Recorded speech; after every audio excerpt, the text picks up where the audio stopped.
This is a response to a question from our Patreon community, and in particular from member Dr. Andrew Allison. Andrew asks about the big four, sometimes called rating agencies, sometimes called financial service companies, sometimes called accountants. They're very famous. I won't go through the names. I don't want to give them advertising.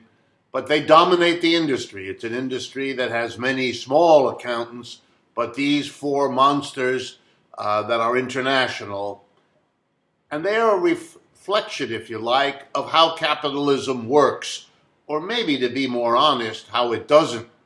Here's what I mean.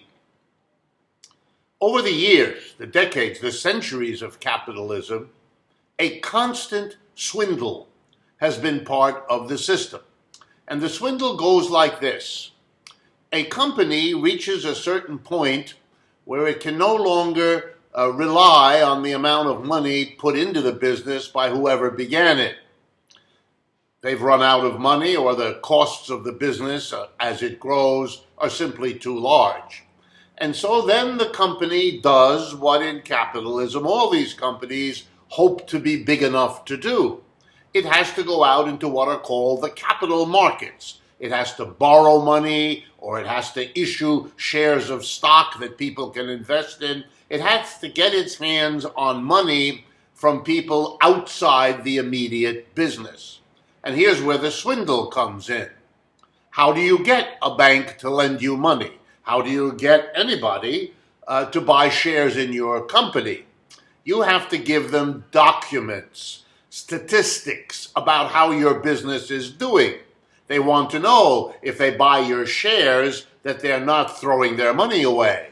They want to know, if they lend you money, that you're in a position to pay them back and cover the interest. And so they demand, and you have to provide, data. The companies investing in you or lending to you want to be able to rely on it. But of course, the only people who really know the truth about your business are you and the people in your business. Okay, now we have the swindle. Companies needing money will put a very rosy glow on their statistics, and they may be tempted, especially if they're in difficulty, to tell lies. Oh my goodness, can you imagine?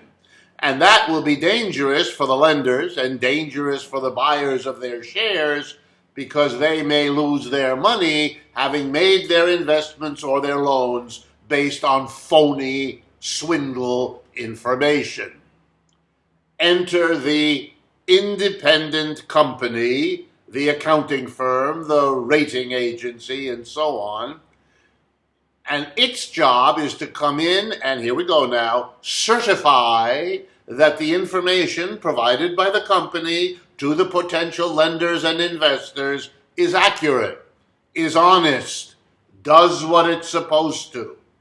The word rating agency is a reflection of how things got organized over the decades, so that now there are standards used, and the rating agencies will assign, for example, to the debt of a company a rating, BBB or CC or AAA, or whatever they think accurately reflects how risky or not lending or investing in this company might be. So far, so good. Lenders and investors look at the ratings these companies give.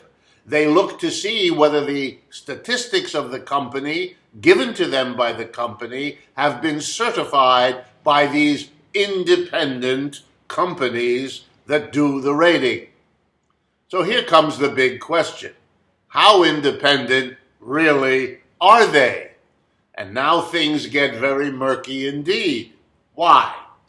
Because the costs of rating, the costs of inspecting the books, the costs of doing what these independent companies do is paid for, get ready, by the companies they're rating.